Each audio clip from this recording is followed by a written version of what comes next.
Hello friends, welcome to pets care and info. Friends, एक सवाल जो कि काफ़ी लोग पूछते हैं और इससे परेशान भी रहते हैं वो ये कि फ़ीमेल अंडे क्यों फेंक देती है। तो देखें, इसकी बहुत सारी अलग वजूहत होती हैं। अगर कोई पेयर आपने जो है वो नया परचेज़ किया है, ठीक है, आपको उसकी एज वगैरह नहीं पता और आपके पास उसकी फ़र्स्ट ब्रीड है, या फिर आपने अपने पास जो है वो पट्ठे से तैयार किया है, ठीक है, आपने 2 पट्ठे लिए अपने पास और उनका पेयर लगाया और उनकी ब्रीड करवाई, और उस ब्रीड में ये हुआ कि उन्होंने जो है वो अपने फर्स्ट जो एग ले किए वो अपनी हांडी से, मटकी से जो है वो बाहर फेंक दिए। तो इसमें कोई ऐसे जो है वो ख़तरे की बात नहीं है, ठीक है, कोई बुरी बात नहीं है, क्योंकि फ़र्स्ट ब्रीड में अक्सर इस तरह से हो जाता है। लेकिन अगर उन्होंने सेकंड ब्रीड में भी इसी तरह किया तो फिर ये एक अलार्मिंग साइन है।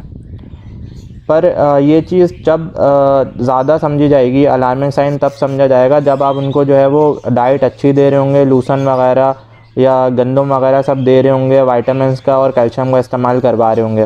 क्योंकि बहुत सारे लोग जो हैं वो सिर्फ बाजरा दे रहे होते हैं सूखा सूखा, और ये समझ रहे होते हैं कि जो है वो इसी से जो है बहुत अच्छी ब्रीड हो जाएगी। तो ऐसा नहीं है। बहुत सारे पेयर्स में जो है वो कुछ चीज़ों की कमी होती है, जिस वजह से फिर वो फर्टिलिटी की तरफ नहीं जाते, उनके एग्स वगैरह जो वो फर्टाइल नहीं हो पाते। क्योंकि पेयर जितना भी आप अच्छा ले लें, अगर आप उसको अच्छी डाइट नहीं देंगे तो वो बिल्कुल जो है वो आपको अच्छा रिज़ल्ट नहीं देगा और वो अपने इसी तरह से जो है वो अंडे फेंकता रहेगा। तो इसके लिए ज़रूरी है कि आप उनको जो है वो कैल्शियम वगैरह इस्तेमाल करवाएं, विटामिन्स का उनको प्रॉपर इस्तेमाल करवाएं। और अगर आप डाइट अच्छी दे रहे हैं लेकिन पेयर फिर भी जो है वो अंडे बाहर फेंक रहा हो, तो आप इसको जो है वो मैक्सिमम 3 बार जो है इस पेयर को देखें, इससे ब्रीड लेने की कोशिश करें। और अगर आप देखें कि अभी भी जो है वही मसला चलता चला आ रहा है, तो फिर आप जो है वो इसे सेल कर दें, अपने पास मत रखें। क्योंकि बहुत सारे पेयर ऐसे होते हैं जो कि सिर्फ आपका टाइम ज़ाया करेंगे और उनसे जो है वो हासिल वसूल आपको कुछ नहीं होगा। अच्छा, अगर कोई पेयर अंडे ख़राब करता है तो आप अंडे देने के 4 से 5 दिन बाद उसके अंडों को लाजमी चेक करें। चेक करने का तरीका यह है कि आप अंडे को जो है वो अंधेरे में रखें, ठीक है, और उस पर जो है वो टॉर्च लाइट लगाएंगे तो उसमें ये होगा कि अंडे देने के 4 से 5 दिन बाद उनमें जो है वो वेन्स आपको नज़र आनी शुरू होंगी, लाल रंग की जो है वो वेन्स आ रही होंगी, नसें नज़र आ रही होंगी। इसका मतलब कि अंडा जो है वो फर्टाइल है।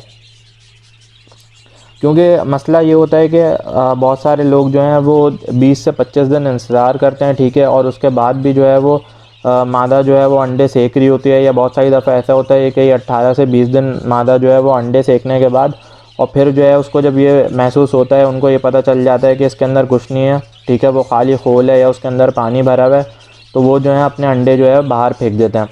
इससे क्या होगा कि आपका जो है टाइम ज़ाया होगा और जो है वो रिज़ल्ट आपको कुछ भी नहीं मिलेगा।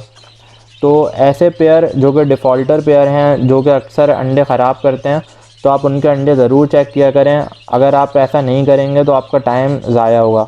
लेकिन ये करना आपको सिर्फ जो है वो उन पेयर्स के साथ है जिनके साथ ये मसला है। जो पेयर सही चल रहे हो उनके अंडे चेक करने की आपको ज़रूरत नहीं है। अच्छा, जब भी आप जो है वो अंडे चेक करें, ठीक है, तो उस टाइम पे करना है। उसका सही तरीका ये है कि जब मादी जो है वो 1 से 2 घंटे में, जब मादी अंडे देती है तो हर 1 से 2 घंटे बाद जो है वो दाना पानी जो है वो खाने पीने जो है वो बाहर आती है। उस टाइम पे आप उसके जो है ना वो अंडे चेक करें। क्योंकि अगर मादी जो है वो मटकी के अंदर बैठी होगी, ठीक है, और आप उसके साथ ज़बरदस्ती करेंगे, उसके दुम से पकड़ के बाहर निकालेंगे या कुछ भी करेंगे, तो फिर अगर उसके सही अंडे भी होंगे तो हो सकता है कि वो फिर इनसिक्योर फील करे और वो जो अपने सही अंडे भी जो है बाहर फेंक दें। तो आपको इस बात का जो है ख़्याल रखना है कि जब मादी बाहर हो उस टाइम पे उसके अंडे चेक करें। और अगर कोई पेयर सही है तो फिर उसके अंडे चेक करने की ज़रूरत नहीं है, जो सही चल रहा हो, जो आपके पास जो है ब्रीडिंग कर रहा हो। तो दोस्तों, उम्मीद करता हूँ कि आप लोगों को मेरी आज की वीडियो से जो है वो काफ़ी कुछ सीखने को मिला। अगर आपको वीडियो अच्छी लगे तो मेरे चैनल को सब्सक्राइब करें और वीडियो को लाइक करें। और आपका बहुत शुक्रिया। फिर मिलते हैं अपनी नेक्स्ट वीडियो में। अल्लाह हाफ़िज़।